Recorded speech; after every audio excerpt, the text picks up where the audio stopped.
सभी साथियों का रामबाण क्लास में आप स्वागत है।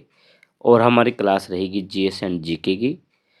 जो भी साथी आरपीएससी, बीएड, एंट्रेंस एग्ज़ाम या फिर पशु चर की आदि की तैयारी कर रहे हैं, उनके लिए सभी प्रतियोगी परीक्षाओं के लिए ये रामबाण साबित रहेगी।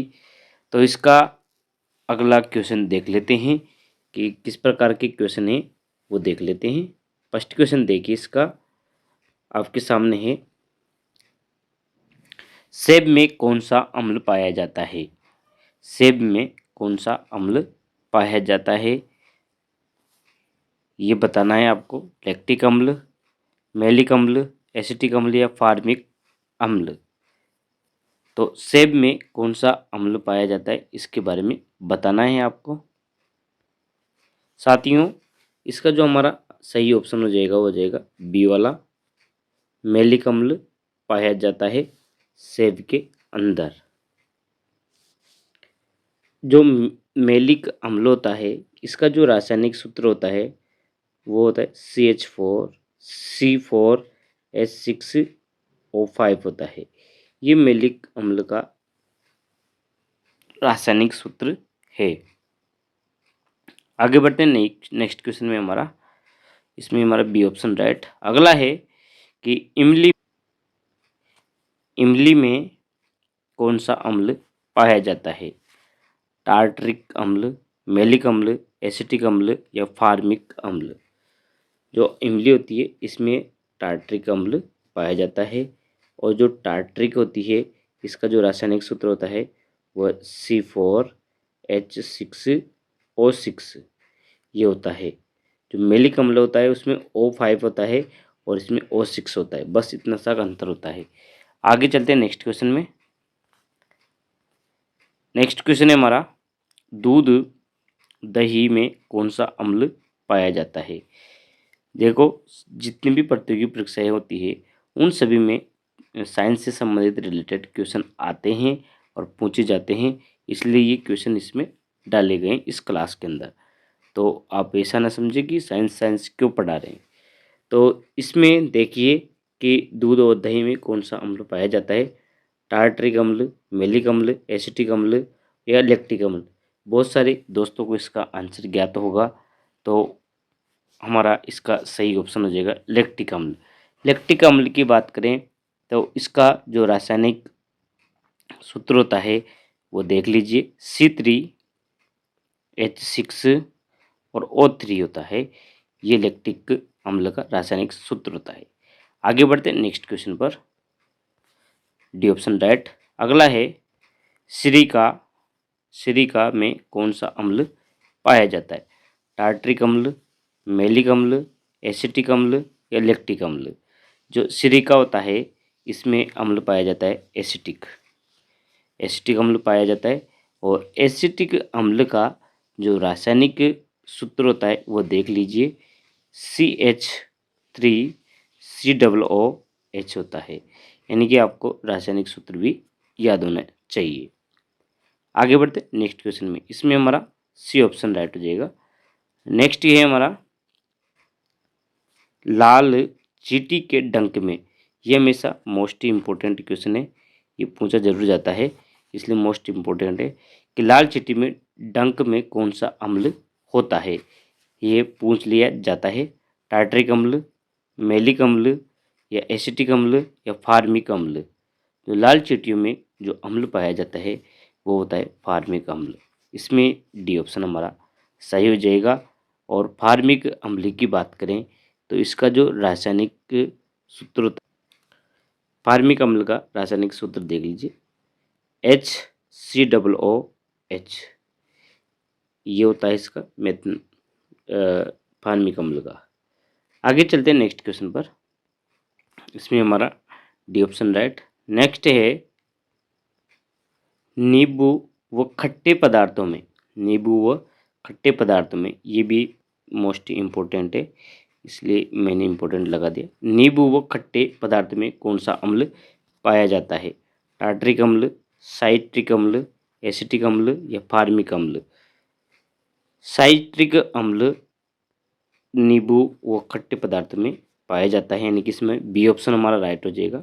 इसका रासायनिक सूत्र की बात करें तो इसका C6H8O7 होता है इसका रासायनिक सूत्र, और ये नींबू और खट्टे पदार्थों में पाया जाता है।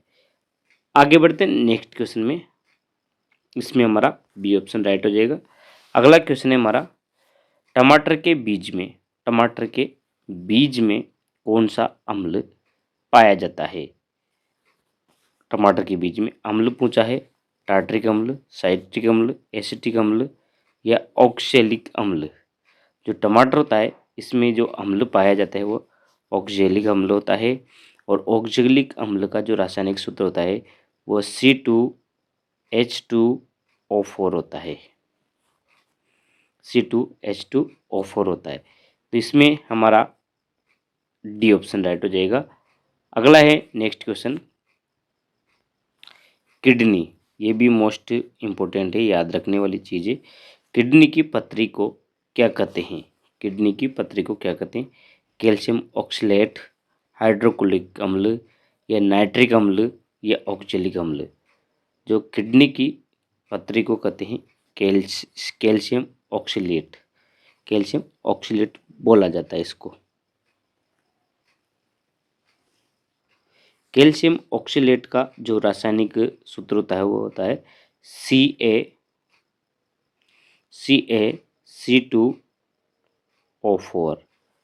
तो रासायनिक सूत्र भी याद रखना है कैल्शियम ऑक्सलेट का। आगे चलते इसमें ए ऑप्शन हमारा सही हो जाएगा। अगला है प्रोटीन पाचन में कौन सा अम्ल सहयोगी होता है? यानी कि प्रोटीन के पाचन में कौन सा अम्ल सहयोगी होता है?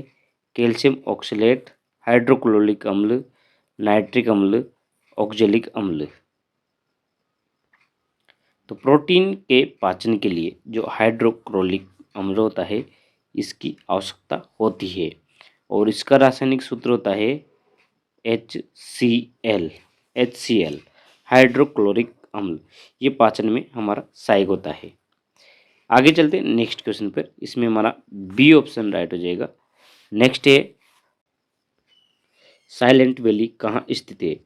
केरल, कर्नाटक, तमिलनाडु या तेलंगाना।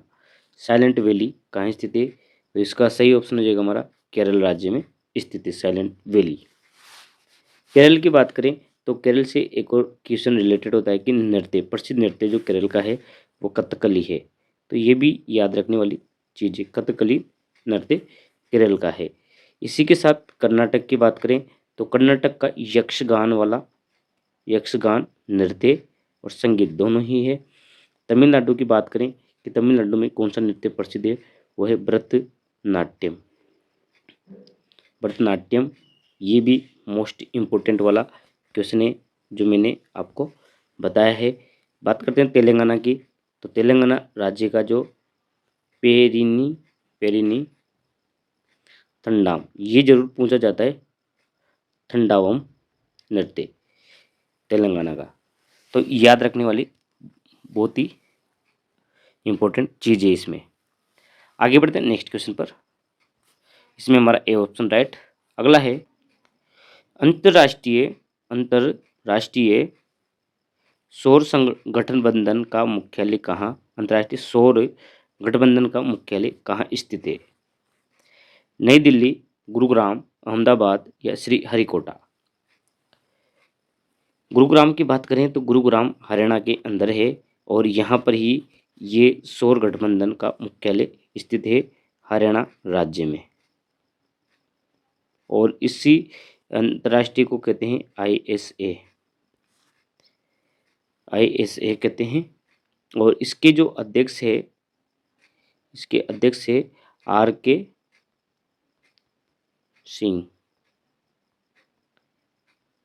सिंह है।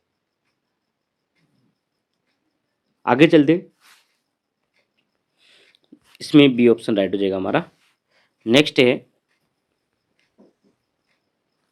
विक्रम साराभाई अंतरिक्ष केंद्र कहाँ स्थित है? विक्रम साराभाई अंतरिक्ष केंद्र कहाँ स्थित है? विक्रम साराभाई जो अंतरिक्ष केंद्र है तिरुवनंतपुरम, विजयनगर, मद्रास या रांची, इनमें से ए ऑप्शन हमारा इसमें सही हो जाएगा, क्योंकि जो विक्रम साराभाई अंतरिक्ष केंद्र है वो तिरुवनंतपुरम है, और ये तिरुवनंतपुरम केरल राज्य में है, केरल राज्य में है। और जो अंतरिक्ष केरल में स्थित है ये। और इसी के साथ एक और क्वेश्चन आ सकता है कि सतीश धवन जो अंतरिक्ष केंद्र है, सतीश धवन अंतरिक्ष केंद्र, ये श्रीहरिकोटा है, श्रीहरिकोटा क्वेश्चन पूछ लिया जाता है। तो ये आंध्र प्रदेश में है, आंध्र प्रदेश में। ठीक है, आगे बढ़ते इसमें ए ऑप्शन राइट हो जाएगा हमारा। अगला है, ये देख लीजिए, नेक्स्ट क्वेश्चन यही है कि सतीश धवन अंतरिक्ष केंद्र कहाँ स्थित है, जो अभी मैं पूर्व में बताया, नई दिल्ली, गुरुग्राम, अहमदाबाद या श्रीहरिकोटा। तो इसका हमारा सही ऑप्शन हो जाएगा डी, श्रीहरिकोटा। ये आंध्र प्रदेश में है, आंध्र प्रदेश में। स्थापना की बात करें तो इसकी स्थापना 21 नवंबर को हुई थी 1963 में, और इसके अध्यक्ष है अभी वर्तमान में एस सोमनाथ है। आगे चलते हैं नेक्स्ट क्वेश्चन में, इसमें हमारा डी ऑप्शन राइट हो जाएगा। अगला है, भारतीय कृषि अनुसंधान केंद्र कहाँ स्थित है। भारतीय कृषि अनुसंधान केंद्र नई दिल्ली, गुरुग्राम, अहमदाबाद या श्रीहरिकोटा। तो कृषि अनुसंधान केंद्र है नई दिल्ली के अंदर, और इसकी जो शॉर्ट फॉर्म है ICAR है, ICAR है। और इसकी स्थापना 1 अप्रैल 1905 में हुई थी, 1 अप्रैल 1905 में नई दिल्ली में हुई थी। तो ये मोस्ट इम्पोर्टेंट बातें हैं जो ध्यान रखनी है आपको। आगे चलते हैं नेक्स्ट क्वेश्चन पर, इसमें हमारा ए ऑप्शन राइट। अगला है, केंद्रीय चावल अनुसंधान संस्थान कहाँ है। चावल अनुसंधान केंद्र पूछा है, अमृतसर पंजाब, कटक उड़ीसा, अहमदाबाद गुजरात या चंडीगढ़ पंजाब। चावल अनुसंधान केंद्र, चावल अनुसंधान केंद्र है कटक उड़ीसा के अंदर। इसमें हमारा बी ऑप्शन राइट हो जाएगा। आगे चलते हैं नेक्स्ट क्वेश्चन पर। हॉकी वर्ल्ड कप 2023 का आयोजन किस शहर में, किस देश में होगा। देश का जो आयोजन है वो किस शहर में होगा। भारत, श्रीलंका, जापान, नेपाल। तो इसका जो आयोजन है वो भारत में हुआ था 2023 में। और हॉकी के जादूगर की बात करें, मेजर ध्यानचंद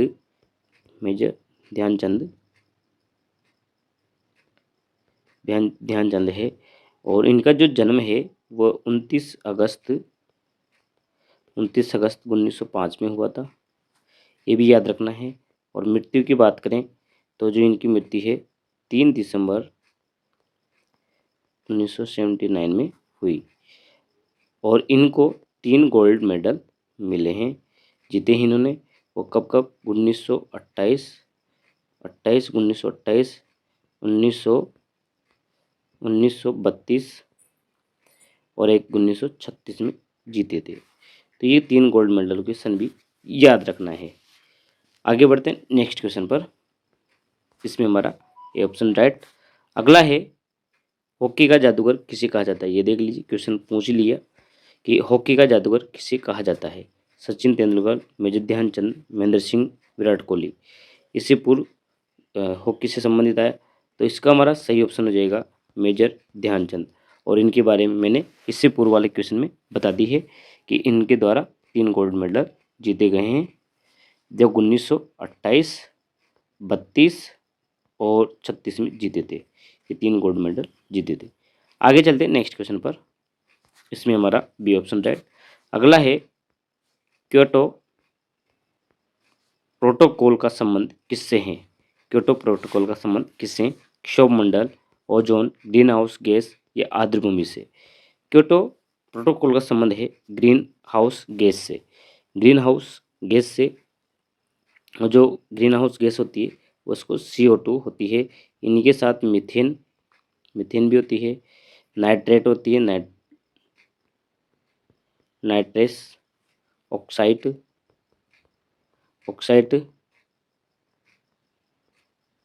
हाइड्रोफ्लोरोकार्बन या परफ्लोरोकार्बन होती है। इनकी शॉर्ट फॉर्म देख लेते हैं हम कि कौन कौन सी गैसें होती हैं। CO2, एक CO2 होती है, मीथेन होती है, और मीथेन को देख लीजिए, मीथेन CH4, इसके बाद नाइट्रिक ऑक्साइड होती है N2O, इसी के साथ HFC, हाइड्रोफ्लोरोकार्बन PFC होती है जो परफ्लोरोकार्बन होती है, और सल्फर हेल फ्लोरोराइड होती है। और क्योटो है, ये जापान के अंदर है। क्योटो कहाँ है? जापान में। और इसकी स्थापना हुई थी 11 दिसंबर को, हस्ताक्षर हुए थे 1900, इस गठबंधन पे जो संबंधित प्रोटोकॉल पे हस्ताक्षर 1997 हुए थे। और प्रभावी की बात करें तो इसको प्रभावी कब किया गया? वह 16 फरवरी 2005 को किया गया। चलिए आगे बढ़ते हैं नेक्स्ट क्वेश्चन पर। सी ऑप्शन राइट हमारा इसमें। नेक्स्ट है, मॉन्ट्रियल प्रोटोकॉल का संबंध किससे है? मॉन्ट्रियल प्रोटोकॉल का जो संबंध है वो किससे है? क्षोभ मंडल, ओजोन प्रसंस्करण, ग्रीन हाउस गैस या आर्द्रभूमि। मॉन्ट्रियल प्रोटोकॉल का जो संबंध है वो ओजोन परत से संबंधित है। मॉन्ट्रियल जो प्रोटोकॉल है इसकी जो संबंध के जो हस्ताक्षर हुए थे वो 16 सितंबर 1987 को किए गए थे, और इसको लागू किया गया था 1 जनवरी 1989 को। इसको लागू करने की तिथि है। और जो मॉन्ट्रियल है ये कनाडा में स्थित है। कनाडा, ये भी याद रखना है कि मॉन्ट्रियल कहाँ पे है? कनाडा में स्थित है, और ये ओजोन परत से संबंधित है। आगे चलते हैं नेक्स्ट क्वेश्चन पर। बहुत ही इंपॉर्टेंट क्लास है हमारी, एक बार लाइक और शेयर जरूर कर दीजिए इस क्लास को, और आपने अभी तक चैनल को सब्सक्राइब नहीं किया तो वो जरूर कर लें। इसमें हमारा बी ऑप्शन राइट हो जाएगा। अगला है हमारा, रामसर कन्वेंशन का संबंध किससे है? रामसर कन्वेंशन का क्षोभ मंडल, ओजोन परत, ग्रीन हाउस या आर्द्रभूमि के संरक्षण। तो हमने ओजोन परत पढ़ लिया, ग्रीन हाउस गैस पढ़ ली, अब बचा क्या हमारा? एक तो है क्षोभ मंडल और आर्द्रभूमि के संरक्षण। तो जो रामसर है ये आर्द्रभूमि से रिलेटेड है, आर्द्रभूमि से संबंधित है। और जो रामसर कन्वेंशन की स्थापना हुई थी वो 1 फरवरी 1982 में हुई थी शुरुआत। आगे चलते नेक्स्ट क्वेश्चन पर। D option right. अगला है, स्टॉकहोम सम्मेलन कब हुआ? स्टॉकहोम सम्मेलन कब हुआ? 1912, 1913, 1914 या 1915? स्टॉकहोम सम्मेलन हुआ था 1912 में। इसमें हमारा ए ऑप्शन राइट हो जाएगा। अगला है नेक्स्ट क्वेश्चन, विश्व बैंक का मुख्यालय कहाँ स्थित है? विश्व बैंक का मुख्यालय पूछा गया है Washington DC, Kenya, Geneva, England. तो वो जो विश्व बैंक का मुख्यालय है वो वाशिंगटन DC USA में है, यहाँ पर ही स्थित है। केन्या की बात करें ये पूर्वी अफ्रीकी क्षेत्र है, और ये एक देश का नाम है केन्या। जेनेवा की बात करें ये स्विट्जरलैंड में आता है, स्विट्जरलैंड में, और ग्लैंड भी स्विट्जरलैंड के अंदर ही आता है। आगे चलते इसमें हमारा ए ऑप्शन राइट हो जाएगा। नेक्स्ट क्वेश्चन देखिए, एशियाई विकास बैंक ADB का मुख्यालय कहाँ है स्थित है? एशियाई विकास बैंक, एशियाई विकास बैंक का जो मुख्यालय है वो मनीला, केन्या, जेनेवा, इंग्लैंड। तो इसका मुख्यालय है वो मनीला में स्थित है। और मनीला की बात करें तो मनीला फिलीपींस में स्थित है, फिलीपींस में है ये, फिलीपींस देश में। केन्या की मैंने बता ही दिया कि केन्या पूर्वी अफ्रीकी देश में है। जेनेवा स्विट्जरलैंड, और ग्लैंड भी स्विट्जरलैंड में आता है। आगे बढ़ते हैं नेक्स्ट क्वेश्चन पर। इसमें हमारा ए ऑप्शन राइट। अगला है, संयुक्त राष्ट्र पर्यावरण कार्यक्रम UNEP का मुख्यालय कहाँ स्थित है? Geneva, Nairobi, Manila, Paris. तो इसका जो मुख्यालय है वह नैरोबी में स्थित है। और नैरोबी की बात करें तो यह केन्या की राजधानी है। केन्या की राजधानी है नैरोबी। मनीला फिलीपींस में स्थित है। पेरिस फ्रांस में स्थित है इसे। और जिनेवा स्विट्जरलैंड में आता है। आगे बढ़ते हैं नेक्स्ट क्वेश्चन पर। इसमें बी ऑप्शन राइट। और आज की हमारी इस क्लास का last question. Like and share जरूर करें क्लास को, और चैनल को अभी तक भी सब्सक्राइब नहीं किया तो जरूर कर ले, सब्सक्राइब करना ना भूलें। आगे बढ़ते हैं नेक्स्ट इसी क्वेश्चन में। विश्व व्यापार संगठन का मुख्यालय कहाँ स्थित है? जिनेवा, नैरोबी, मनीला या पेरिस? तो इसका विश्व व्यापार संगठन वर्ल्ड ट्रेड ऑर्गेनाइजेशन का जो मुख्यालय है वह जिनेवा में स्थित है। और जिनेवा मैंने बताया आपको ये स्विट्जरलैंड में आता है। स्विट्जरलैंड। और नैरोबी बता दिया मैंने, केन्या की राजधानी है। और पेरिस फ्रांस में, मनीला फिलीपींस में आता है। तो ये थी आज की हमारी 25 क्वेश्चन की क्लास। आपको कैसी लगी जरूर बताएं कमेंट करके। Thank you for watching. फिर मिलते हैं ऐसी नई वीडियो के साथ। इसमें ए ऑप्शन राइट हो जाएगा हमारा। तो आपने अभी तक चैनल को सब्सक्राइब नहीं किया जरूर कर ले। फिर मिलते हैं नेक्स्ट वीडियो में।